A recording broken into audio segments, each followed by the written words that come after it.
Hello everyone, welcome again to my channel. I am Anuradha Kashyap, your biology mentor. And जैसा कि हम सबको पता है, नीट 2025 ऑलरेडी जा चुका है। तो जितने भी आगे आने वाले एस्पायरेंट हैं वो सबके सब 26 या 27 के लिए प्रिपेयर कर रहे हैं, राइट।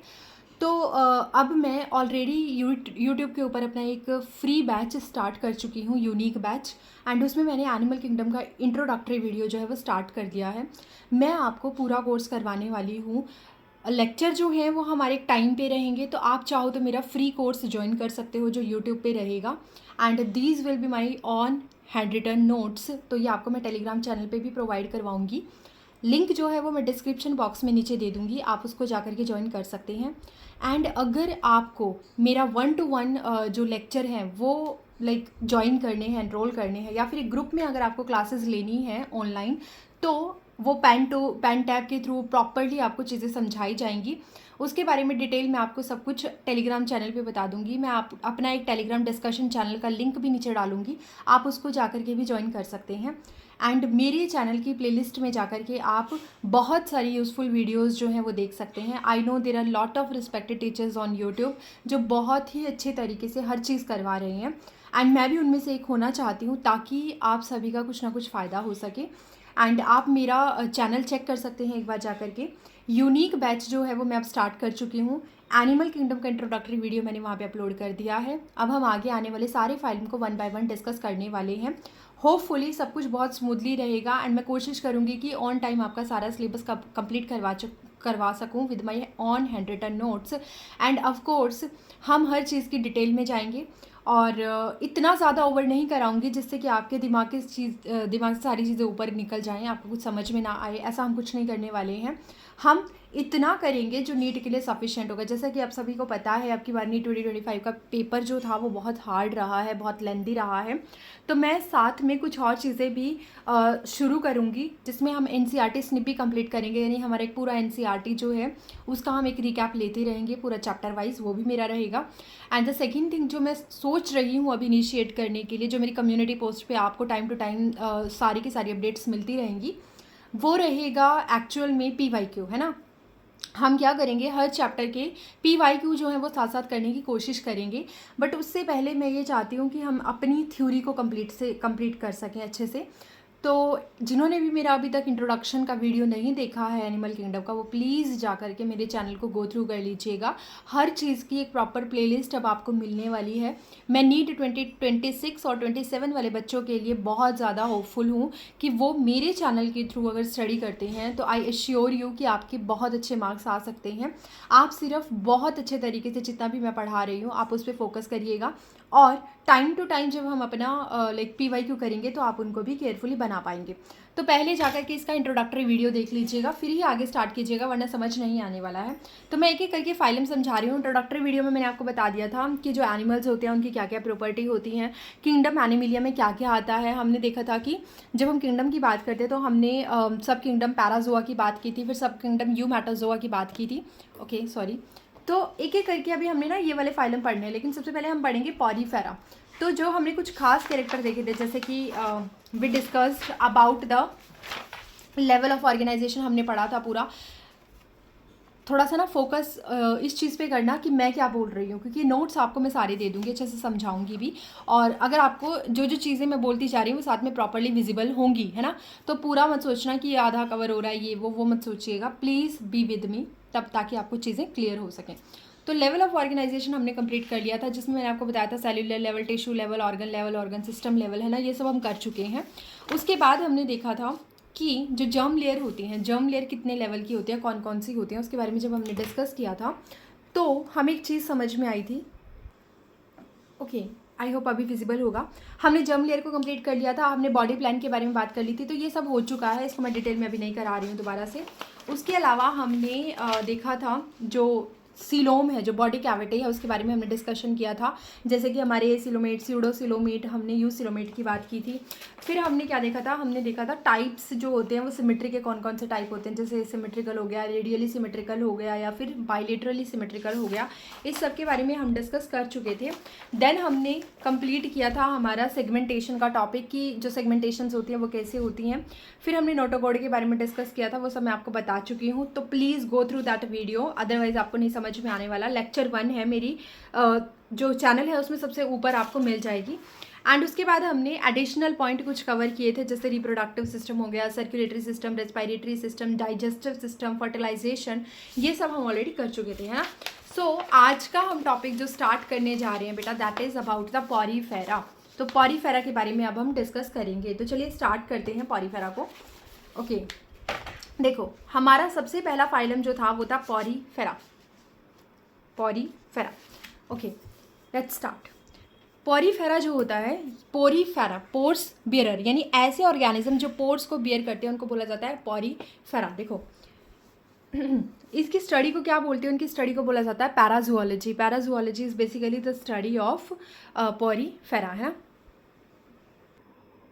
ओके, आई होप अभी आपको बहुत अच्छे से क्लियर होगा। तो चलिए let's start with the topic that phylum Porifera जो होता है, इसकी स्टडी को आप क्या बोलते हो, इसकी स्टडी को बोला जाता है बेटा पैराजूलॉजी। पैराजूलॉजी इज बेसिकली, इनको हम कॉमनली क्या बोलते हैं, स्पॉन्जेस भी इनको बोला जाता है। स्पॉन्जेस क्यों बोला जाता है, क्योंकि इनकी बॉडी के अंदर ना पोर्स होते हैं, इसलिए इनको स्पॉन्जेस का नाम दिया गया है। They are pore bearers. अब तक हमें करीबन 5000 स्पीसीज़ जो है वो स्पॉन्जेस के, उनकी स्पीसीज़ के बारे में पता है। अराउंड 5000 स्पीसीज़ के बारे में आज भी हम जानते हैं। और देखो हर फाइलम के बारे में जब भी आप पढ़ो ना, तो ये देखना कि उसमें क्या क्या चीज़ें आपको पढ़नी है। सबसे पहले तो डायग्राम देखना। एक ऑर्गेनिज्म उठा लो किसी भी फाइलम का और स्टडी करो उस ऑर्गेनिज्म को। उस ऑर्गेनिज्म के बिहाफ पे आप उसके सारे कैरेक्टर लिख सकते हो। तो ये सब भूल जाओ। पॉरीफेरा के बारे में हम बाद में पढ़ेंगे, पहले हम इसके डायग्राम के बारे में पढ़ेंगे। तो ये तरीका है इस चैप्टर को पढ़ने का। पहले हम पढ़ेंगे डायग्राम और फिर हम पढ़ेंगे इसका डिटेल्ड वर्जन क्या क्या रहने वाला है। तो देखो, ऐसे मान लो पानी के अंदर ना, मरीन वाटर के अंदर, मरीन वाटर यानी कि एक समुद्री एरिया है, उसके अंदर आपके पास एक ऑर्गेनिज्म मिल रहा है। और वो ऑर्गेनिज्म कैसा है, आप ऐसा सपोज कर लो वो बॉटल जैसा है। अब हम एनसीईआरटी के डायग्राम पे ही स्टिक करेंगे, बट थोड़ा सा समझाने के लिए मुझे डिटेल में चलना होगा। तो सपोज करो कि, okay give me 1 second. Okay that's good. अब देखो, सपोज करो आपके पास एक ऑर्गेनिज्म है जो कुछ ऐसा है, इस बॉटल जैसा है। मैं इसको समझाने की कोशिश करती हूँ। ये पूरा का पूरा ऑर्गेनिज्म कैसा है, सिलेंड्रिकल है। इसके इधर भी पानी है, उधर भी पानी है। तो ये जो ऑर्गेनिज्म आप देख रहे हो, ये इसकी आउटर लेयर है, ये बॉटल जैसा दिखाई देता है। बॉटल जैसा क्यों दिखाई देता है, क्योंकि इसका जो लोअर सरफेस है वो बंद होता है, और जो इसका अपर सरफेस होता है, जैसे बॉटल को अगर आप खोल दोगे तो वो कैसा दिखाई देगा, खुला दिखाई देगा ना। तो इसका मतलब इसका ऊपर वाला सरफेस कैसा है, ओपन है। और ये पूरा जो आप देख रहे हो, this is the outer layer of what, outer layer of this organism. And इस आउटर लेयर की जो बाहर वाली लेयर है, ये पूरे समंदर के पानी को क्या कर रही है, टच कर रही है, मरीन वाटर को टच कर रही है।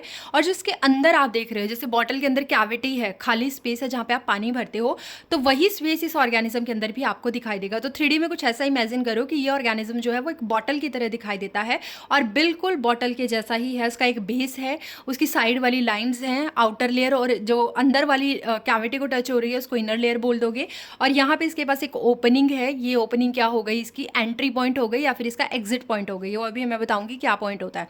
तो just ditto like this bottle, this organism you have in marine water, right. अब आप जब भी सोचोगे तो सिर्फ इसी चीज़ को सोचना, मैंने क्या बनाई है, मैंने एक बॉटल ही बनाई है। ये पूरी की पूरी एक बॉटल है जो सिलेंड्रिकल फॉर्म में मैंने बना रखी है। इस बॉटल की एक है आउटर लेयर जो आपको दिख रही है, सेल्स की फॉर्म में बनी हुई है, और एक है इसकी इनर लेयर। तो this is the inner layer. ये देखो, ये इनर लेयर है, और ये अंदर वाली कैविटी है जहाँ पे आपने पानी भरा हुआ था, बॉटल का पानी भरा हुआ था। बॉटल की ये क्या है, एक ओपनिंग है जहाँ से पानी आता है, पानी जाता है। ठीक है, अभी बताती हूँ कहाँ से आता है, कहाँ से जाता है। और इनर लेयर और आउटर लेयर जो थोड़ी मोटी है, इन दोनों के बीच में भी कुछ ना कुछ भरा हुआ है, प्लस ये अंदर की कैविटी है। तो इसके चारों तरफ पानी है। आप समझो इस चीज़ को, इस ऑर्गेनिज्म के स्ट्रक्चर में क्या क्या चीज़ें आने वाली हैं। देखो, अब ये तो जो बॉटल है ये कंप्लीट है ना, आउटर वॉल कंप्लीट है। लेकिन जो ये ऑर्गेनिज्म होता है, इसकी यहाँ से कंपेयर करें तो इसकी जो आउटर लेयर है, ये जो आउटर लेयर है, इस आउटर लेयर में आपको छेद जैसी स्ट्रक्चर दिखाई देगी। मान लीजिए मैं इस पर पूरे पे छेद कर देती हूँ, हर जगह पे होल्स कर देती हूँ, तो वो होल्स कहाँ पे बने हुए हैं, इस बॉटल के अंदर बने हुए हैं, यानी इस ऑर्गेनिज्म की बॉडी के अंदर बने हुए हैं, आउटर सरफेस है, इनर सरफेस में। अब बाहर भी पानी है, वो पानी कहाँ जाएगा, इन पोर्स के थ्रू अंदर जाएगा। इन पोर्स के थ्रू कहाँ जाएगा, अंदर जाएगा। अंदर कहाँ जाएगा, इस कैविटी के अंदर जाएगा जो बॉटल के अंदर आपको दिख रही है। सेम इसके अंदर भी ये कैविटी है, इस कैविटी के अंदर क्या जाने वाला है, पानी जाने वाला है। बिल्कुल बिल्कुल डिटो इसकी तरह, बस इस बॉटल पे छेद नहीं है, इस बॉटल के सरफेस पे मैंने छेद कर दिए हैं, होल्स बना दिए हैं। तो चलिए बैक टू बैक अब स्टडी करते हैं कि नाम क्या क्या रखे जाते हैं। देखो, जो आउटर लेयर है वॉल की, जो बॉटल है उसकी जो आउटर लेयर है उसको क्या बोलोगे, उसको बोला जाता है बेटा पिनाकोडम। उसको बोला जाता है पिनाकोडम, जो कि एक स्पेशल टाइप की सेल्स की बनी हुई होती है जिनको बोला जाता है पिनाकोसाइट।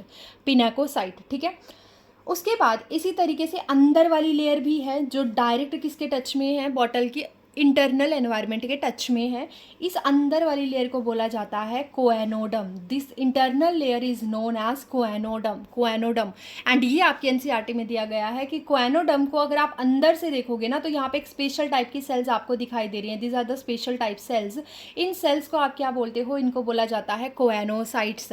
और अगर इन कोएनोसाइट को आप देखोगे तो एक कोएनोसाइट और उसके बाद इस तरीके से और फिर एक फ्लैजिला दिखाई दे रहा है, तो इसको हम बोलते हैं बेसिकली फ्लैजिलेटेड सेल। एक काम करती हूँ, मैं इसको थोड़ा सा जूम कर देती हूँ ताकि आपके लिए फ़ायदा हो।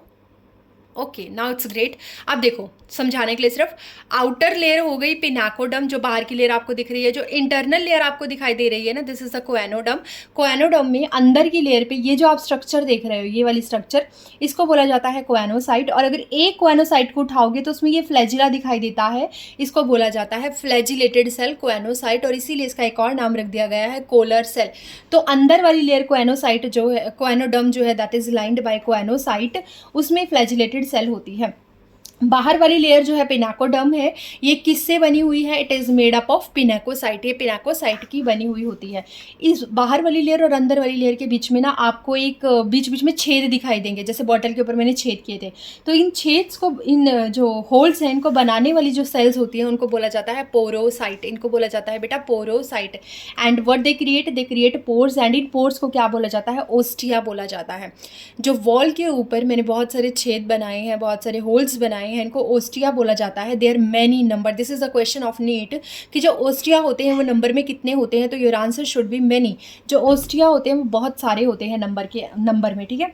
अब इन पोर्स का काम क्या होता है, बाहर जो है आपके पास एक्वेटिक एनवायरनमेंट है, बाहर मरीन वाटर है, तो वो सारा का सारा पानी कहाँ एंट्री करेगा, अंदर की तरफ एंट्री करेगा, अंदर की तरफ एंट्री करेगा। यानी वाटर फ्लो की जो डायरेक्शन आप देख रहे हैं वो इन पोर्स के थ्रू कहाँ जा रही है, अंदर जा रही है, ठीक है।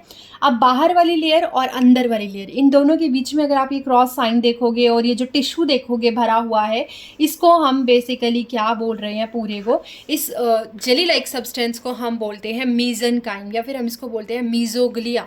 जो कि आपने पढ़ा भी था कि जब जर्म लेयर जो है, जो ऑर्गेनिज्म है, जो डिप्लोब्लास्टिक होता है, तो उसके पास सिर्फ दो ही जर्म लेयर होती हैं, एक होती है एक्टोडर्म, एक होती है एंडोडर्म। मीजोडर्म उसके पास नहीं होती। और जो पॉरीफेरा है वो बहुत ही बेसिक है, वो बहुत ही छोटा सा ऑर्गेनिज्म है, इसीलिए उसके पास तो बेचारे के पास था ही नहीं कुछ भी, थर्ड लेयर जैसा कुछ नहीं था, मीजोडर्म जैसा कुछ नहीं था। उसके पास सिर्फ मीजनकाइम थी, विच is a non cellular layer. तो ये कैसी लेयर है, नॉन सेल्युलर लेयर होती है। जेली लाइक सब्सटेंस इसमें भर दिया गया है। तो आउटर लेयर और इनर लेयर के बीच में जेली लाइक सब्सटेंस भर दिया गया है। इनर लेयर कोएनोडर्म से लाइंड है। कोएनोडर्म जो है वो कोएनोसाइट को अंदर की तरफ रखती है, और कोएनोसाइट जो है, these are the flagellated cell, जिनको कोलर सेल्स भी बोला जाता है। ये जो पोर्स हैं ये पोरोसाइट्स के थ्रू बने हुए हैं, और इन पोर्स के थ्रू बाहर का पानी जो है वो अंदर आता है। अंदर बेटा कहाँ पे आता है, अंदर आता है वो बड़ी सी कैविटी के अंदर। जैसे बॉटल के अंदर बहुत बड़ी कैविटी होती है जिसमें पानी भरते हो, सेम आपको इस बड़ी सी कैविटी के अंदर क्या दिखाई देगी, एक ऐसा खाली स्पेस दिखाई देगा जहाँ पे आप पानी भर सकते हो। तो वही चीज़ हुई कि पानी जो है वो अंदर की तरफ आया। इस पूरी कैविटी का नाम होता है स्पॉन्जियोसील कैविटी। स्पॉन्जियोसील यानी स्पॉन्जिस की सील, सील का मतलब होता है कैविटी, स्पॉन्जिस की सील मतलब कि स्पॉन्जिस की कैविटी। और हम इसको एक और नाम देते हैं पैरागैस्ट्रिक कैविटी, और हम इसको एक और नाम दे सकते हैं सेंट्रल कैविटी। तो जितना भी एक्वेटिक एनवायरनमेंट से पानी होगा, जो भी ज़रूरी होगा, वो इन पोर्स के थ्रू अंदर एंट्री करेगा। अब देखो, एक्वेटिक एनवायरनमेंट में खाने का सामान भी होता है, यानी छोटे छोटे माइक्रो ऑर्गेनिजम्स भी होते हैं। उसके अलावा फाइटोप्लैंक्टन्स भी होते हैं, जूप्लैंक्टन्स भी होते हैं। आई होप आपको ये डिटेल्स में पता होंगी चीज़ें, नहीं पता तो इतना समझ लो, छोटे ऑर्गेनिज्म होते हैं। और उसके अलावा गैसेस भी होती हैं जो डिज़ोल्व होती हैं ना, जो पानी के अंदर डिज़ोल्व होती हैं। तो वो सारी की सारी कहाँ अंदर एंट्री कर गई हैं, अंदर इस कैविटी के अंदर एंट्री कर गई हैं, ठीक। अब यहाँ पे जो ये सेल्स आप देख रहे हो ना, वो क्या करेंगी, इस कैविटी में जितना पानी आया उसमें जितने भी छोटे छोटे माइक्रो ऑर्गेनिज्म आए खाना खाने के लिए, वो सारे माइक्रो ऑर्गेनिज्म को ये क्या कर लेगी, कैच कर लेगी अपने फ्लैजिला के थ्रू। और ये कैच जैसे ही उनको करेगी उसके बाद ही इसको खाना शुरू कर देगी। मतलब कि एक तरीके से ऐसा मान लो ये अपने खाने को फिल्टर करके खा रही हैं। इन पोर्स के थ्रू खाना आया और फिर उसके थ्रू ये कोएनोसाइट में गया, कोएनोसाइट ने उनको फिल्टर किया और फिर उसको खा गए। इसीलिए हम इस पूरे के पूरे फाइलम का नाम फिल्टर फीडर भी रखते हैं, क्योंकि फिल्टर करके अपने खाने को खाते हैं। अब आपके दिमाग में बहुत सारे क्वेश्चन आएंगे कि मैम यहाँ से पानी एंट्री तो कर गया लेकिन एग्जिट कैसे करेगा। तो बेटा एग्जिट करने के लिए there is a special what special, आपको एक बड़ी सी क्या दिख रही है, देखो बड़ा सा आपको एक पोर दिख रहा है, जैसे बोतल की ओपनिंग थी ना वहाँ पे आपको छेद दिखाई दे रहा था, सेम यहाँ पे आपको एक बड़ी सी ओपनिंग दिखाई देगी जिसका नाम क्या रखा गया है, ऑस्क्यूलम रखा गया है, which is single in number. ये सिर्फ एक ही होती है नंबर में, दो नहीं होते हैं, तीन नहीं होते, चार नहीं होते, मल्टीपल नहीं होते हैं, they are just one in number. And जो ये ऑस्क्यूलम आपको दिख रहा है, this is a large opening for the exit of water, right. अब यहाँ से पानी आया किससे, ओस्टिया से पानी आता है, दीज आर द पोर्स जिनको ओस्टिया बोला गया है। यहाँ से पानी आता है किस कैविटी में आता है, स्पॉन्जियोसील में आता है। पानी में से जितनी भी गैसेज है वो निकाल ली जाती हैं, पानी में जितने भी खाने का मटेरियल है वो निकाल लिया गया किसके थ्रू, क्वानोसाइट के थ्रू। बाकी जितना भी वेस्ट होगा, जो भी फालतू की चीज़ें होंगी, वो वापस इस कैविटी के थ्रू कहाँ चली जाएंगी, ऑस्क्यूलम में चली जाएंगी, which is a large opening for the exit of water only. There is no entry of water, there is just exit of the water and water exist. अब आपके दिमाग में क्वेश्चन आना चाहिए कि मैम ऐसा कैसे पॉसिबल है, there is a big large opening ना, ये बहुत बड़ी आपको ओपनिंग दिख रही है, तो यहाँ से तो पानी अंदर भी आ सकता है, पानी जा ही क्यों रहा है, पानी बाहर ही क्यों जा रहा है, पानी अंदर क्यों नहीं आ रहा। तो एक्चुअली जो ये फ्लैजिला आपको दिख रहे हैं ना सेल्स में, they starts to moving in a synchronizing fashion, मतलब लाइक एक ही तरीके से मूव करना शुरू करेंगे और ये एक ही डायरेक्शन में मूव करेंगे, ये सारे के सारे ऊपर की तरफ मूव करेंगे। इस कैविटी में जितने भी आपको फ्लैजिला दिख रहे हैं वो सारे के सारे ऊपर की तरफ मूव करेंगे और जो भी एक्सक्रीटरी वेस्ट होगा पानी के अंदर डिजोल्व, वो सारा का सारा ऑस्क्यूलम से बाहर निकल जाएगा। तो दिस इज बेसिक फंडा जिसके थ्रू आपको समझ में आएगा कि चीज़ें इस तरीके से बाहर जा रही हैं, ठीक है। अब आपके माइंड में और भी क्वेश्चंस आने चाहिए कि इसको प्रोटेक्शन कैसे मिल रही है या फिर ये रिप्रोडक्शन कैसे कर रहा है। तो देखो अगर ध्यान से देखोगे तो आपको दोनों लेयर्स के बीच में पहली चीज़ क्या दिखाई दे रही है, दोनों लेयर्स के बीच में आपको ये क्रॉस साइन जैसी चीज़ें दिखाई दे रही हैं, ये कुछ स्पेशल टाइप की सेल्स दिखाई दे रही हैं जो मैंने ब्लैक की हुई हैं। इन स्पेशल टाइप की सेल्स का नाम होता है अमीबोसाइट, इन स्पेशल टाइप की सेल्स का नाम रखा गया है अमीबोसाइट। और ये जो अमीबोसाइट होती हैं ये एक्चुअली आपके पास दो तरीके की होती हैं, एक होती है आर्कियोसाइट और एक होती है स्कैलेरोब्लास्ट। एक होती है आर्कियोसाइट और एक होती है स्कैलेरोब्लास्ट। जो स्कैलेरोब्लास्ट होती है ना वो क्या करती हैं, ये क्रॉस जैसे साइन बनाते हैं। क्रॉस जैसे साइन का मतलब क्या है, ये स्पिक्यूल्स बनाती है जो कैल्शियम कार्बोनेट के बने होते हैं या फिर सिलिका के बने हुए होते हैं। इनको हम स्पिक्यूल्स स्पॉन्जिन फाइबर कहते हैं और इनका काम क्या होता है, they are going to form an endoskeleton of the sponges. Sponges को प्रोटेक्शन देने के लिए ये एक एंडोस्केलेटन फॉर्म कर रही है। एंडो मतलब अंदर, स्केलेटन मतलब एक प्रोटेक्टिव स्ट्रक्चर जो इसके अंदर की तरफ बनेगी। तो अमीबोसाइट से दो तरीके की सेल्स आती हैं, एक होती है स्कैलेरोब्लास्ट, एक होती है आर्कियोब्लास्ट। स्कैलेरोब्लास्ट का काम होता है स्पिक्यूल्स और स्पॉन्जिन फाइबर बनाना जो कि कैल्केरियस भी हो सकते हैं और सिलिशियस भी हो सकते हैं। कैल्केरियस होंगे तो उनको आप बोलोगे कि they are made up of calcium carbonate, और अगर वो सिलिशियस हुए स्पिक्यूल्स तो उनको बोलोगे they are made up of silica, SiO2 के बने हुए होते हैं, ठीक है। अमीबोसाइट जो है दूसरे टाइप की सेल्स जो रिलीज करती है, ये जो आपको अभी मैंने बताया स्पिक्यूल्स और स्पॉन्जिन फाइबर्स, इनका काम क्या होता है बेटा, दे फॉर्म एंडोस्केलेटन, यानी कि यहाँ पे पूरे के पूरे को उसको क्या दे देंगे, प्रोटेक्टिव स्ट्रक्चर देंगे। दूसरा आपने नाम सुना आर्कियोसाइट। आर्कियोसाइट का काम क्या होता है, इसका काम होता है एक स्ट्रक्चर बनाना, एक रिप्रोडक्टिव गैमेट्स बनाना जो आगे जाकर के रिप्रोडक्शन के लिए काम कर सकें। तो यहाँ पे मैंने कहा there are lot of pores. इन पोर्स को आप बोतल पे जब आप देखते हो तो इनको बोला जाता है ओस्टिया। ओस्टिया कैसे होते हैं, दे आर माइन्यूट पोर्स होते हैं, बहुत छोटे छोटे से पोर्स होते हैं for the entry of water. And यहाँ पे जो एंट्री करता है वाटर उसकी स्पीड कितनी होती है, अप्रॉक्सिमेटली 0.01 मिलीमीटर पर सेकेंड। आपको याद नहीं रखना है, दे जस्ट फॉर नॉलेज, अगर आपका मन हो तो याद रख लेना, अदरवाइज यू कैन स्किप। उसके अलावा यहाँ पे आपको ट्रोफोसाइट्स भी दिखाई देती है। Trophocytes are basically important type of cells which are used to digest the food completely. अगर आपको खाना जो स्पंजेस खाएंगे उनको डाइजेस्ट अगर करना होता है तो कंप्लीट डाइजेशन के लिए ट्रोफोसाइट्स उसके अंदर प्रेजेंट होती हैं। जो क्वानोसाइट्स होती है ना, जिनके बारे में मैंने अभी कहा था, क्वानोसाइट का काम क्या होता है, कोलर सेल्स या फ्लैजिलेटेड सेल्स का काम क्या होता है, they capture the food and digestion करती हैं। कहाँ पे, सेल के अंदर। जब भी डाइजेशन सेल के अंदर होता है, ऐसे डाइजेशन को इंट्रा सेल्यूलर डाइजेशन बोला जाता है। एंड सॉरी ये फूड को कैसा डाइजेस्ट करती है, पार्शियली, आधा डाइजेस्ट करेंगी। फुली डाइजेस्ट करने के लिए आपको किसकी ज़रूरत होती है, ट्रोफोसाइट की ज़रूरत होती है। बट नॉट इन एनसीईआरटी, सो हम भी ये सब नहीं बोलेंगे, हम सिर्फ बोलेंगे कि क्वानोसाइट हैं जो क्या करती हैं, फूड को कंप्लीटली या फिर सीधा बोलो कि फूड को डाइजेस्ट करती हैं। और इंट्रा सेल्यूलर डाइजेशन होता है। ये जो इंट्रा सेल्यूलर है ना, दिस इज़ द क्वेश्चन जो कि आपका नीट में 2 से 3 बार पूछा जा चुका है। तो इंट्रा सेल्यूलर यहाँ पे क्या होता है, डाइजेशन होता है। आई होप ये कंप्लीट आपको चीज़ें समझ में आई होंगी। तो चलिए अब इसके बारे में कुछ और चीज़ें करते हैं। जैसे कि मैं इसको छोटा कर देती हूँ, ओके, नाउ इसके बारे में समझो। एक बार फिर से फटाफट क्विक रिकैप दे देती हूँ। मैंने कहा कि पूरी की पूरी बॉडी जो होती है वो कैसी होती है, सिलेंड्रिकल होती है। एंड इस सिलेंड्रिकल बॉडी में एक बेस होगा, एक उसकी लार्ज ओपनिंग होगी, ओपनिंग को ऑस्कुलम बोलते हैं। यहाँ से सिर्फ पानी जो है वो बाहर जा सकता है। क्यों? Water exit due to the beating of the flagella in the one direction. जो कोएनोसाइट में फ्लैजिला लगा हुआ है वो सिर्फ एक ही डायरेक्शन में बीट करता है। इस पूरी बॉटल की 2 लेयर होती हैं, एक बाहर की एक अंदर की। बाहर वाली लेयर को बोला जाता है pinacoderm which is formed by the pinacocyte, and अंदर की जो लेयर होती है उसको बोला जाता है choanoderm which is formed by choanocyte which are the collar cells और फ्लैजिलेटेड सेल्स होती हैं, जिनका काम क्या होता है, सिर्फ कैप्चर करने का और डाइजेस्ट करने का। डाइजेस्ट कैसे होती है? इंट्रासेल्युलर डाइजेशन होता है। दोनों लेयर्स के बीच में आपको एक नॉन सेल्युलर सब्सटेंस मिलता है जेली लाइक, जिसको मीजोग्लिया या फिर मीजेनकाइमा बोला जाता है।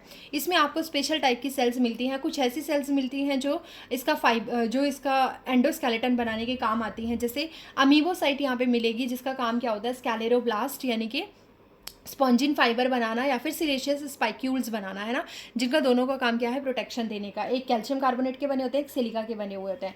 ओस्टिया जो आपको बहुत सारे पोर्स यहाँ पे दिखाई दे रहे हैं दोनों लेयर्स के बीच में, they are made up of porocyte cells, और इनका नाम दिया गया होता है ओस्टिया। इनका काम क्या होता है, वाटर की एंट्री करवाना होता है। कहाँ पे? इस कैविटी के अंदर। इस कैविटी का नाम होता है स्पॉन्जियोसील या फिर पैरागैस्ट्रिक कैविटी या सेंट्रल कैविटी। आई होप आपको याद हो गया होगा, इतना तो बहुत ईजिली याद हो गया होगा जो चीज़ें मैंने यहाँ पे समझाई हैं। जस्ट इमेजिन लाइक अ बॉटल, नथिंग एल्स। अगर आपको वो समझ में आ रही है तो चीज़ें सब समझ में आएंगी। उसके बाद यहाँ पे आर्क्योसाइट भी होती है, जो क्या करती है, गैमेट्स का फॉर्मेशन कराएंगी। जब इसको फेवरेबल कंडीशंस नहीं मिल रही होती तो गैमेट्स का फॉर्मेशन होता है, इंटरनल बड बनती है, जिसको जिम्यूल बोला जाता है, जिसके बारे में थोड़ी डिस्कशन करूँगी। अब ये जो चीज़ मैंने बता दी ना, ये चीज़ जो थी इसका इंपॉर्टेंट कैरेक्टर था। यानी हर फाइलम का जब हम पढ़ेंगे तो हर फाइलम को 5 कैटेगरी में आप डिवाइड करना। कोई भी फाइलम पढ़ोगे आगे मेरे साथ तो उसको 5 कैटेगरी में हम डिवाइड करेंगे। पहला उसके बेसिक फीचर, जैसे कि वो रहता कहाँ पे है, या जो हमने अभी 6-7 फीचर किए थे क्लासिफिकेशन के, लेवल ऑफ ऑर्गेनाइजेशन क्या है, सिमिट्री क्या है, जर्म लेयर क्या है, या फिर उसके पास सिलोम है या नहीं है, ठीक है, पैटर्न क्या है उसकी बॉडी का, वो सब हो गए उसके 6 से 7 बेसिक फीचर।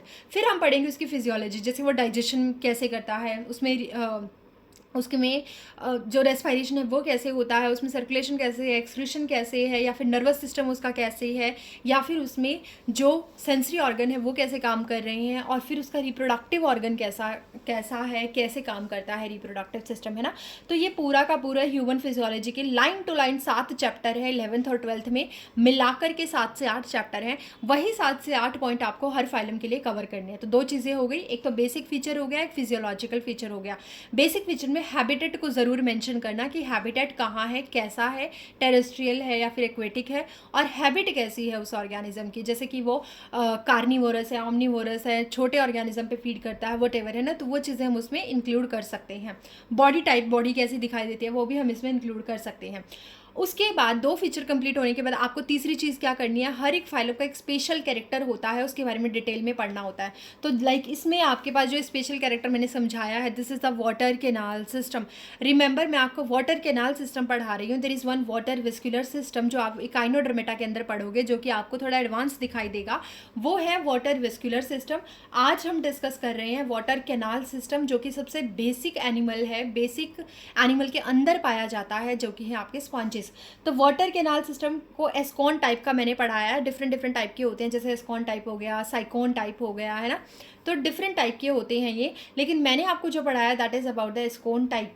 ल्यूकॉन टाइप भी होता है, एस्कॉन टाइप भी होता है, साइकोन टाइप भी होता है, बट आपके सिलेबस में सिर्फ एस्कॉन टाइप का है। ये क्या है, it is a characteristic feature of sponges. This is the very special feature for the sponges. हर एक फाइलम का एक स्पेशल फीचर होगा जो आपको याद रखना होता है। इसको हम और क्या बोलते हैं, इसको हम बोलते हैं एक्वीफेरस सिस्टम, भी इसका नाम रखा गया है, क्योंकि इसमें से वाटर की एंट्री होती है थ्रू द ओस्टिया। कहाँ जाता है, इस कैनाल में जाता है, और फिर वहाँ से वाटर कहाँ चला जाता है, बाहर चला जाता है, ऑस्कुलम से बाहर निकल जाता है।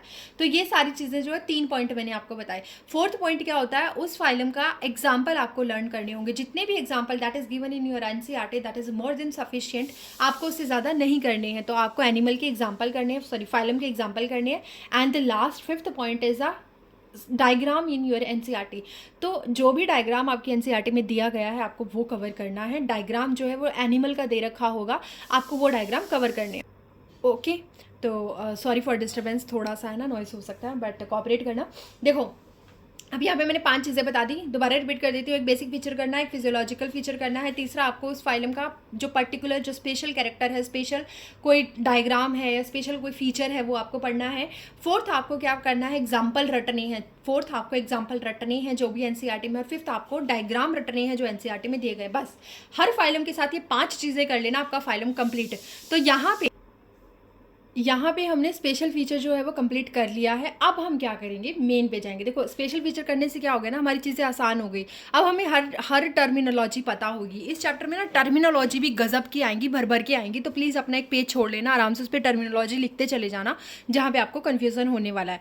तो प्लीज़ इस चीज़ के साथ कॉपरेट करना। अभी स्टार्टिंग में आसान लगेगा, धीरे धीरे ना फिर चैप्टर मैशअप होने लगेगा। जैसे जैसे हम आगे बढ़ेंगे ना, सारी चीज़ें ऐसे लगने लगेंगी जैसे मैं आपने क्या ही पढ़ा दिया। तो हर एक फाइलम को ना साथ में लेके चलना, ठीक है। प्लस टर्म्स जितनी भी आएंगी वो लिखते चलना, और जितने एक पूरा चार्ट बना लेना।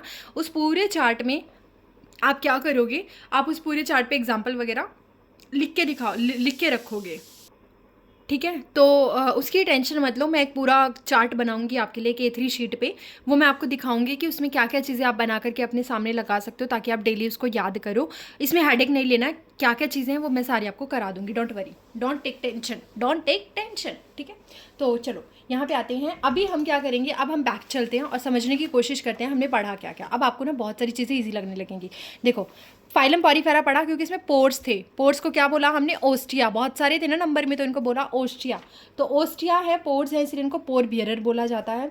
और इनमें खाना जो है वो फिल्टर होके आता है अंदर की तरफ, तो हम इसको फिल्टर फीडर भी बोल देते हैं। इनको स्पॉन्जेस इसलिए बोला जाता है क्योंकि स्पॉन्ज की तरह ना बहुत गुदगुदाले से होते हैं, स्पॉन्ज की तरह बहुत फ्लफी से होते हैं, तो इसलिए हम इनको क्या बोल देते हैं, स्पॉन्जेस बोल देते हैं। आज तक हमें करीबन 5000 स्पीसीज जो है स्पॉन्जेस की पता है। इनकी स्टडी को बोला जाता है पैराजूलॉजी, क्योंकि पैराजूलॉजी हम इसलिए बोलते हैं क्योंकि पैराजोआ के अंदर आते हैं। अभी थोड़ी पहले हमने लास्ट वीडियो में जो इंट्रोडक्टरी वीडियो है उसमें मैंने बता दिया था what is Parazoa, Metazoa, eumetazoa, वो सब मैं बता चुकी हूँ, है ना। अब देखो, अब हम पढ़ेंगे पहले बेसिक फीचर। तो पहले बेसिक फीचर पढ़ते हैं जिसमें हैबिटेट की बात करते हैं। They are generally marine. Marine मतलब कि यहाँ पे समुद्र की पानी के अंदर रहते हैं, जो थोड़ा सा सॉल्टी होता है, वार्म होना चाहिए। लेकिन देर आर सम एक्सेप्शन। याद रखना, exceptions are always a hot topic for the NEET. तो आपको एक्सेप्शन याद रखनी है। तो पॉरीफेरा में सारे के सारे आपको मरीन वाटर में मिलते हैं, but there is one exception, that is a Spongilla. गीला गीला, गीला गीला मतलब फ्रेश वाटर में स्पॉन्जिला। तो ये क्या है, एक एक्सेप्शन है फ्रेश वाटर के लिए, इसीलिए इसको याद रखना। स्पॉन्जिला जो है वो आपको साफ पानी में मिलता है, खारे पानी में नहीं मिलता है। खारे पानी में ज़्यादातर आपको क्या मिलते हैं, दूसरे पॉरीफेरन्स मिलते हैं। अब आ जाओ वही 6 से 7 कैरेक्टर। सिमेट्री कैसी होती है, पहले लेवल ऑफ ऑर्गेनाइजेशन की बात करते हैं। तो इनका जो लेवल ऑफ ऑर्गेनाइजेशन है that is the cellular level of organisation. ऐसे कोई प्रॉपर इनमें वो नहीं था, वो क्या बोलते हैं, सेल्स आपस में अरेंज नहीं थी कि टिश्यू बना सके, है ना। तो इनमें सिर्फ सेलुलर लेवल ऑफ ऑर्गेनाइजेशन ही था, इसलिए बहुत ही बेसिक हो गए। मल्टी सेलुलर हैं। इवन इनमें हर एक सेल ने अपना अपना काम डिसाइड कर लिया। एक सेल बोल रही है कि मैं खाना जो है फिल्टर करूँगी, मतलब मैं जैसे क्वानोसाइट ने बोल लिया मैं खाना फिल्टर करने का काम करूँगी। अमीबोसाइट ने बोल दिया कि मैं आर्क्योसाइट बना दूंगी जो रिप्रोडक्टिव ऑर्गन बनाए, रिप्रोडक्टिव गैमेट्स बनाएगी। एक ने बोल दिया मैं स्क्लेरोब्लास्ट बना दूंगी जो क्या बना देगी, स्पिक्यूल्स बना देगी।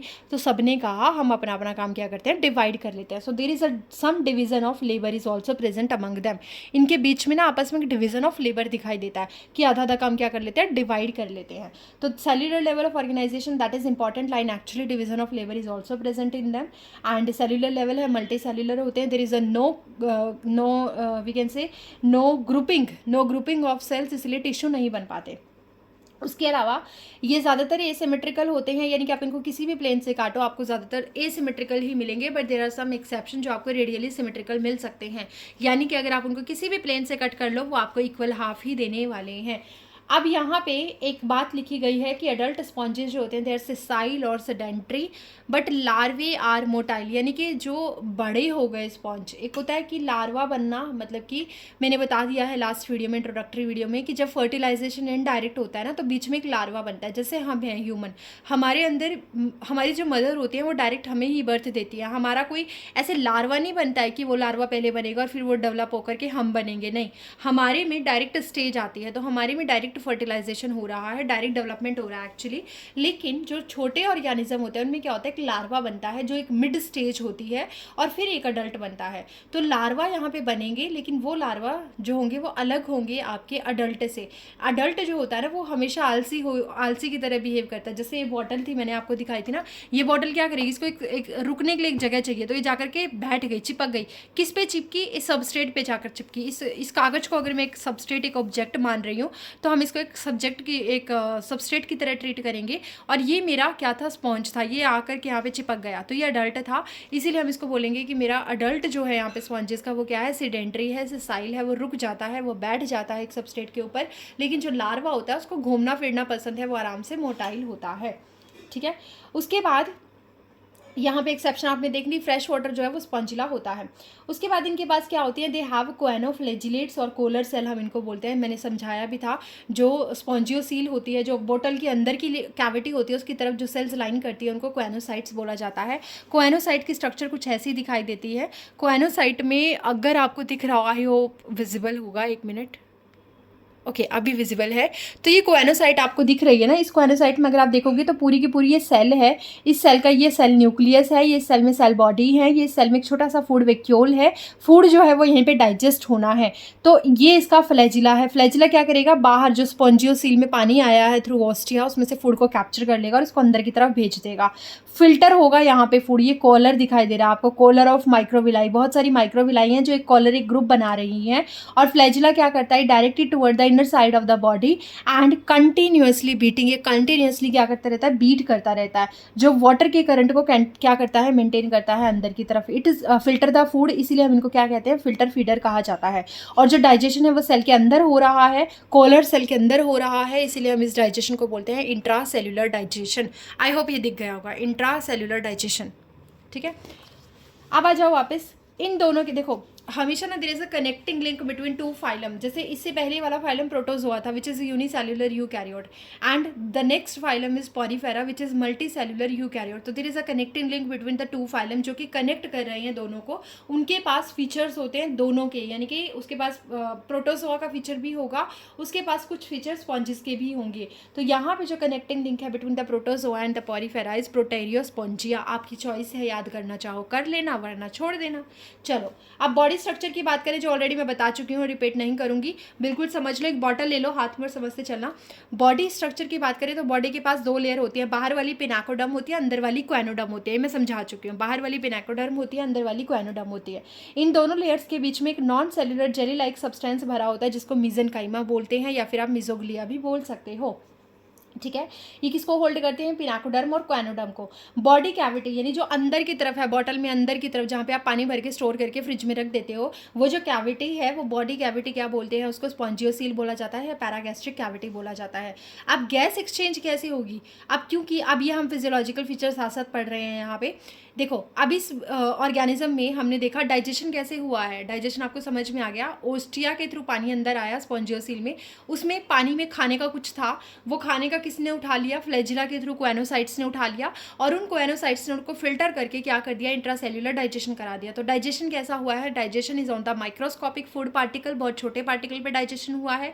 दूसरी चीज़ डाइजेशन का फिल्टर हुआ है, यानी फिल्टर फीडर इनको हम कहते हैं। और तीसरी चीज़ डाइजेशन जो है वो इंट्रासेल्युलर हुआ है, सेल के अंदर हुआ है। कौन सी सेल के अंदर हुआ है, कॉलर सेल के अंदर हुआ है, तो वो याद रखना। अब दूसरी चीज़ हम पढ़ेंगे रेस्पिरेशन कैसे होता है। देखो ये ऑर्गेनिज्म में इतने छोटे हैं कि इनके पास सांस लेने के लिए कोई स्पेशल ऑर्गन नहीं होता, इसीलिए अपनी जनरल बॉडी सरफेस के थ्रू ही क्या कर लेते हैं, सांस ले लेते हैं। जैसे ये बॉटल अगर मैं बोलूँ तो यहाँ पे इन पोर्स के थ्रू क्या गया, पानी अंदर गया, उस पानी में ऑक्सीजन वगैरह डिजोल्व थी, वो ऑक्सीजन ही उन्होंने यूटिलाइज कर ली। There is a no particular organ for the respiration. ठीक है। तो अगर हम गैस एक्सचेंज की बात करते हैं तो gas exchange occur through the general body surface. अब एक्सक्रीशन के लिए भी बेटा इनके पास कोई खास ऑर्गन तो है नहीं, क्योंकि इतने बड़े महान आत्मा है नहीं कि इनके पास बहुत स्पेशल ऑर्गन हो। तो इन्होंने क्या किया, एक्सक्रीशन करा दिया किसके through, through the general body surface. Remember the first opening, जो लार्ज ओपनिंग थी जिसको हम ऑस्क्यूलम बोलते हैं, जो एक सिंगल होती है नंबर में, जैसे बॉटल का ये वाला पॉइंट, ये वाला है ना, जो जहाँ से आप पानी एड ऑन करते हो बॉटल के अंदर, तो ये वाला जो पॉइंट है, ये जो आप देख सकते हो, ये वाली जो ओपनिंग है, इस ओपनिंग के थ्रू पानी बाहर आता है। हम तो यहाँ पानी डालते हैं इसमें अंदर, इसके थ्रू ओपनिंग से पानी बाहर आता है। कैसे बाहर आता है वो आपको पता है। कोएनोसाइट का जो फ्लैजिला होता है वो कंटिन्यूसली बीट करता रहता है इन द अपर डायरेक्शन, और जितना भी पानी के अंदर एक्सक्रीटरी वेस्ट होगा वो सारा का सारा इसके थ्रू बाहर आ जाएगा। क्योंकि ये पानी के अंदर रहते हैं तो इनका एक्सक्रीटरी प्रोडक्ट जो होता है that is ammonia. Ammonia is very very toxic. अगर आपको इसको बाहर निकालना है तो there is a requirement of lot of water, and इसीलिए मेरीन वाटर के अंदर ये रहते हैं, इसलिए ammonia is the excretory waste. And जो भी ऑर्गेनिज्म अमोनिया को रिलीज़ करते हैं उनको अमोनोटेलिक बोला जाता है। खाना किसके ऊपर खा रहे थे, इनको बहुत इनके 36 पकवान मिल रहे हैं। माइक्रोस्कोपिक फूड इनको मिलता है। जो छोटे पार्टिकल्स होते हैं खाने के लिए वो इनको मिलते हैं, जैसे बैक्टीरिया मिल गया, प्रोटोजोआ मिल गया। सो दे आर माइक्रोफेगस एनिमल, बहुत ही छोटी चीज़ों पर ही फीड करते हैं। Food is captured by the flagella of choanocyte. ये कई बार मैं बता चुकी हूँ कि कोएनोसाइट जो अंदर की तरफ लगी हुई हैं स्पॉन्जियोसील कैविटी की तरफ, वो क्या करती हैं, पानी से आने वाले खाने को खींच लेती हैं अपनी तरफ और उसके बाद उसको तोड़ तोड़ देती हैं टुकड़ों में। और डाइजेशन कैसा हो जाता है, digestion is intracellular, digestion is intracellular, ठीक है। तो दिस इज़ डाइजेशन। अब इस पूरे फाइलम का स्पेसिफिक फीचर जो था, खास फीचर था, वो था water canal system, not water vascular system, it is just the water canal system, जो कुछ इस तरीके से दिखाई देता है। मैंने आपको बहुत अच्छे से एक्सप्लेन कर दिया। इनके पास कोई ब्रेन जैसी चीज़ नहीं होती, इतने डेवलप नहीं होते कि ये ब्रेन रखें, तो इनके पास न्यूरॉन्स तक नहीं होते। ब्रेन जो होती है उसकी सिंगल सेल, जिससे ब्रेन हम बोल सकते हैं कि बनता है, न्यूरॉन तक नहीं है इनके पास बेटा, न्यूरॉन तक नहीं है। तो कुछ सेंसरी जैसा न्यूरॉन जैसा कुछ है ही नहीं, नो न्यूरॉन। पहली जो नर्व सेल थी ना वो भी इससे अगले वाले फाइलम में आई थी, सिलेंट्रेटा में, इनके पास नहीं थी। तो ये क्वेश्चन इंपॉर्टेंट है। पर फिर भी ना ये पानी के अंदर होने वाली चीज़ों को पहचान जाते हैं, जैसे पानी की पीएच चेंज हो गई, पानी का टेम्परेचर चेंज हो गया, उसको ये कैसे पहचान जाते हैं। एक्चुअली इनके पास जो पिनाकोसाइट है ना, जो मैंने आपको कहा था पिनाकोडर्म, याद है पिनाकोडर्म जो आउटर लेयर थी, आउटर ये रहा, हाँ, पिनाकोडर्म जो है outer layer that is formed by the pinacocyte. तो इनके पास जो पिनाकोसाइट है उनके पास कॉन्ट्रैक्टाइल सेल्स होती हैं, वो कॉन्ट्रैक्ट आउटर लेयर है, आउटर लेयर पिनाकोसाइट की बनी हुई है, पिनाकोडर्म बना रही है। पिनाकोसाइट में कॉन्ट्रैक्टाइल सेल्स हैं, वो कॉन्ट्रैक्ट करेंगे, रिलैक्स करेंगे, कॉन्ट्रैक्ट करेंगे, रिलैक्स करेंगी, तो वो क्या कर लेती हैं, सेंस कर लेती हैं आउटर एनवायरनमेंट को। अब एक क्वेश्चन पूछा जाता है, ये इवन अब की बार नीट में आया भी है, इससे रिलेटेड, इससे नहीं, एक्चुअली वाटर वेस्कुलर सिस्टम से रिलेटेड आया है, जो एकाइनोडर्म का है। मैं वाटर कैनाल सिस्टम का बता देती हूँ कि जब वाटर कैनाल सिस्टम है इसका फंक्शन क्या होता है। तो इसके कुछ फंक्शन होते हैं। देखो, वाटर कैनाल सिस्टम में पानी एंट्री कैसे करता है, पहले वो समझो। पानी जो है वो माइन्यूट पोर ऑस्ट्रिया के थ्रू कहाँ गया, स्पॉन्जियोसील में गया। स्पॉन्जियोसील में उसने कोएनोसाइट ने उसको खींच लिया, उसमें से खाना वाना निकाल दिया, उसमें जितना भी एक्सक्रीटरी वेस्ट था वो कहाँ भेज दिया बेटा, ऑस्क्यूलम पे भेज दिया। और osculum is a large opening जहाँ से पानी क्या हो गया, एग्जिट हो गया। अब हेल्पफुल किस चीज़ में है वाटर कैनाल सिस्टम, पहली बात तो फूड को गैदर करने में, फूड को कैप्चर करने में। पानी के थ्रू फूड आया, फूड जब आया उसमें से जो भी चीज़ें थी माइक्रोस्कोपिक फूड पार्टिकल उनको निकाल लिया और खा गए। दूसरा, रेस्पिरेटरी एक्सचेंज भी यहीं से हुआ, पानी में डिजोल्व जितनी भी O2 थी वो सारी की सारी यहाँ पे आ गई और CO2 ऑस्क्यूलम के थ्रू पानी से बाहर निकल गई। रिमूवल ऑफ वेस्ट, वेस्ट को भी ये रिमूव करते हैं। अमोनिया जो है उसको निकालने का काम भी करते हैं, अमोनोटैलिक भी होते हैं। उसके अलावा ये रिप्रोडक्शन में भी काम करते हैं। जो गैमेट्स बनाएंगी ना, archaeocyte, remember these are the cells, archaeocyte जो किससे बनी थी, अमीबोसाइट से बनी थी। तो ये आर्कियोसाइट रिप्रोडक्टिव गैमेट्स बनाती हैं, जो like male gamete female gamete ऐसे कंसिडर कर लो। तो ये गैमेट्स किसके थ्रू बाहर निकलेंगे, पानी के थ्रू बाहर निकलेंगे, और वो भी ऑस्क्यूलम से बाहर निकलेंगे, और वाटर कैनाल सिस्टम उसके लिए ज़रूरी है। तो हमारे कुछ बहुत सारे खास फीचर किए, ये आई होप आपको दिख नहीं रहा होगा, तो एक काम करती हूँ मैं यहाँ पे लिख देती हूँ, रिप्रोडक्शन, है ना, क्या करवाते हैं ये, रिप्रोडक्शन का काम कराते हैं, रिप्रोडक्शन। ठीक, अब देखो खास बात ये आई, रिप्रोडक्शन की बात बताती हूँ मैं आपको। हमें लगा ये बेटा बहुत छोटा ऑर्गेनिज्म है, तो बहुत छोटा है तो इसमें सेल्फ फर्टिलाइजेशन हो जाता होगा, मतलब बाइसेक्सुअल होते होंगे ऑर्गेनिज्म, दोनों सेक्स एक में ही होते होंगे और आपस में ही क्या कर जाते होंगे, फर्टिलाइजेशन करते होंगे। लेकिन इसने बोला मैं इतना आसान नहीं हूँ, तुमने मुझे समझ तो लिया, मैं बॉटल जैसा दिखाई दे रहा हूँ, but I am not that easy to understand जितना तुम्हें लग रहा है। क्यों? क्योंकि मेरे अंदर जो आप देख रहे हो ना फर्टिलाइजेशन, आप सेल्फ फर्टिलाइजेशन सोच रहे हो, यस हम हर्माफ्रोडाइट होते हैं, वी आर बाइसेक्सुअल, हमारे अंदर दोनों सेक्स प्रेजेंट है, बट हम कभी भी सेल्फ फर्टिलाइजेशन शो नहीं करते। हमारे पास एक यूनिक फीचर है that is the cross fertilisation. और क्योंकि ये यूनिक है, सबको लगता है कि बेसिक है, बेसिक में कभी भी सेल्फ फर्टिलाइजेशन, कभी भी क्रॉस फर्टिलाइजेशन नहीं होगा। इसीलिए आप यहाँ पे क्या कर सकते हो, गलती कर सकते हो। तो याद रखना रखना कि स्पॉन्जेस भले ही दिखने में छोटे हैं लेकिन वो बहुत खोटे हैं। उन्होंने क्या कहा, हम सेल्फ फर्टिलाइजेशन नहीं करेंगे, हम करेंगे क्रॉस फर्टिलाइजेशन। तो यहाँ पे क्या होता है, क्रॉस फर्टिलाइजेशन का सिनेरियो देखने को मिलता है। तो मैं आपको बता देती हूँ रिप्रोडक्शन के बारे में इनकी कुछ खास बातें।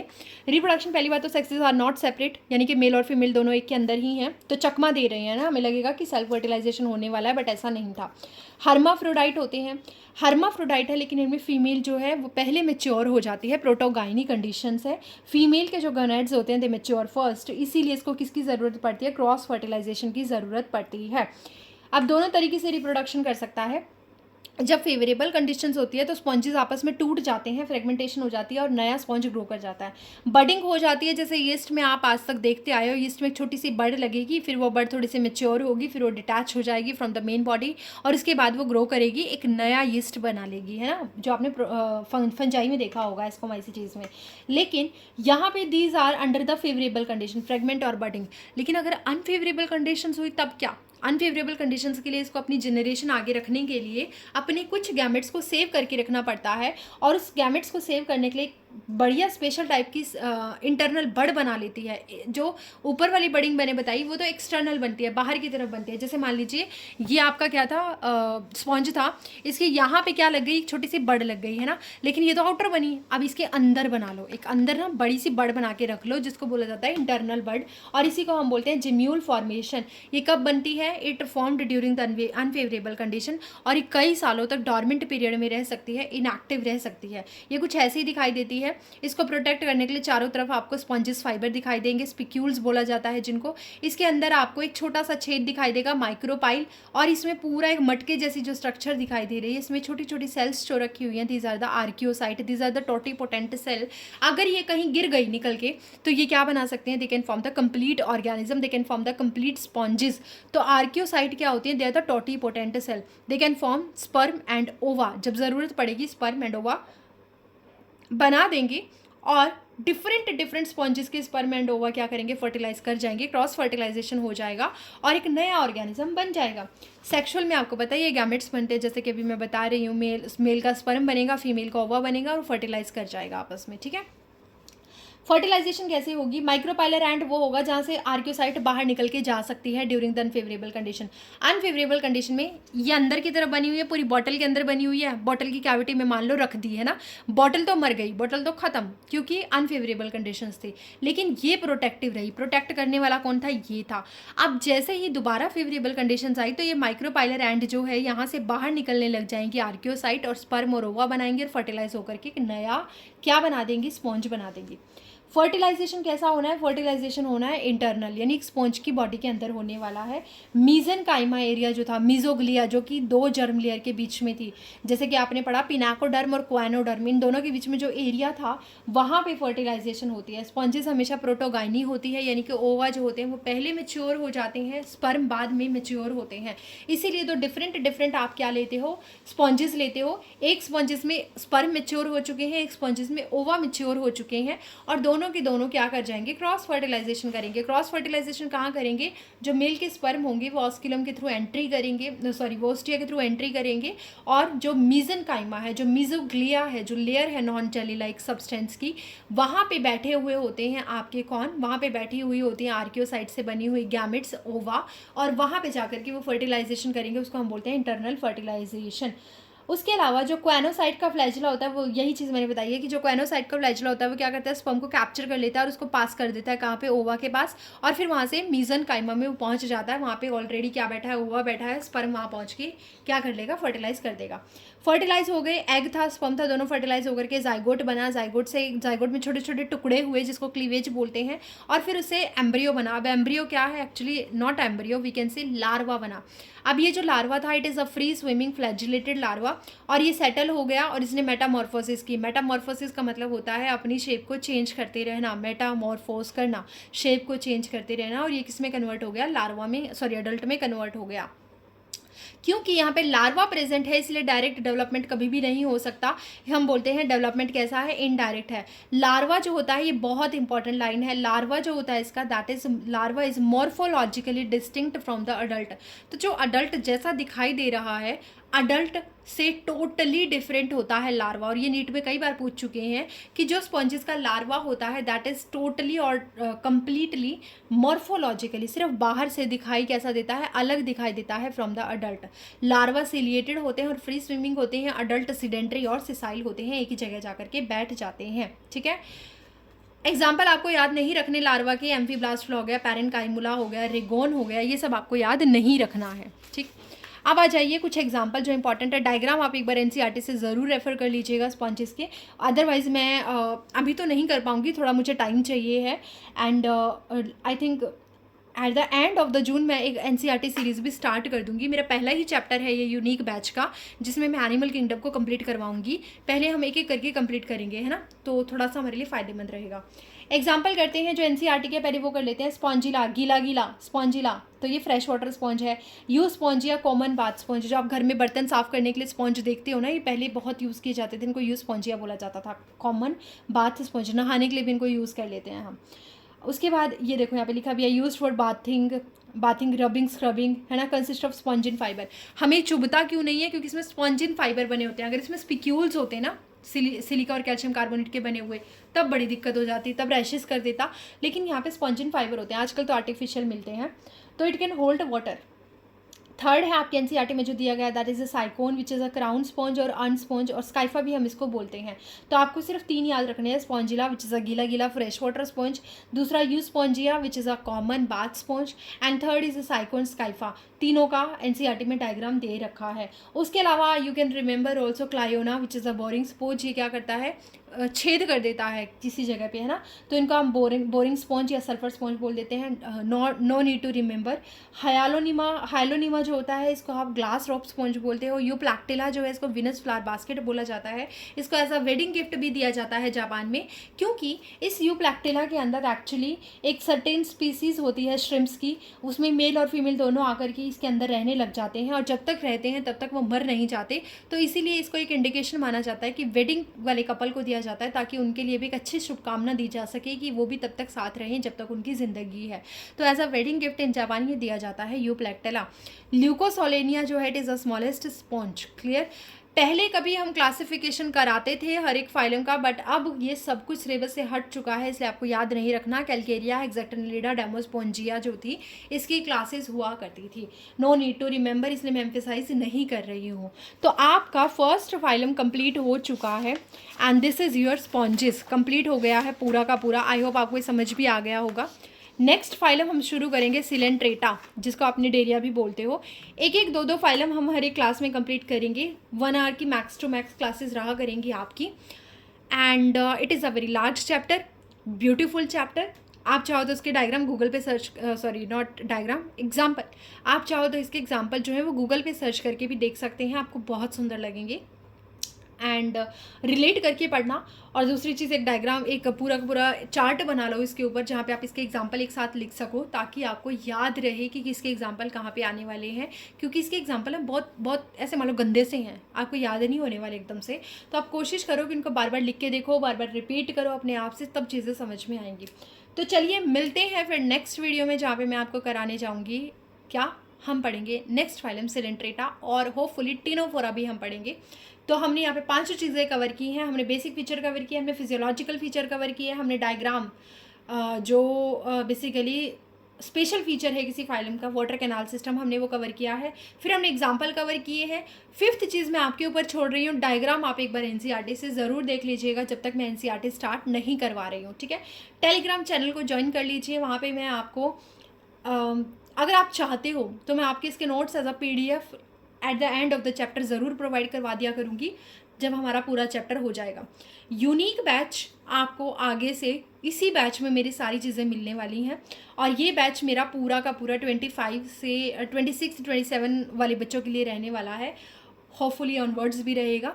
एंड मैं कोशिश करूँगी कि सारी चीज़ें कंप्लीट करवा पाऊँ। तो चलिए मिलते हैं नेक्स्ट क्लास में। और अगर आपको वही सेम चीज़ मैं दोबारा बोलूँगी, जिसको 1-to-1 क्लास लेनी है ऑनलाइन, या फिर जो ग्रुप में क्लास लेना चाहते हैं, वो बच्चे एनरोल कर सकते हैं। टेलीग्राम पे आप मुझे एक बार वो कर दीजिएगा, मैसेज कर दीजिएगा, मैं पूरी डिटेल आपको शेयर कर दूँगी किस अकॉर्डिंग आपको चलना है। मिनिमल प्राइस रहने वाला है, बहुत मिनिमम रखूँगी, कोई भी ऐसा नहीं होगा जिसमें बच्चे इम्प्रूव ना कर पाए। तो आई होप आपको चीज़ें समझ आ रही होंगी। एक बार ट्राई करके देखिए एंड बाकी मेरे ऊपर छोड़ दीजिए। मैं ऐसी टीचर नहीं हूँ जो कोई भी चीज़ बीच में छुड़वाऊँगी। अगर एक बार मैं लग गई तो फिर मैं आपको पूरा ही कराऊँगी। आपकी कोई भी एक रुपया तक वेस्ट नहीं जाएगा अगर आप एनरोल करते हो। पूरी बायो आप मेरे हवाले छोड़ सकते हैं, ठीक है। मैं आपकी रिस्पॉन्सिबिलिटी लेती हूँ विद फुल डेडिकेशन अगर आप मेरे साथ एनरोल करवाते हैं आगे। तो चलिए मिलते हैं नेक्स्ट वीडियो में। Thank you. Till then stay happy, stay motivated and stay healthy. Thank you.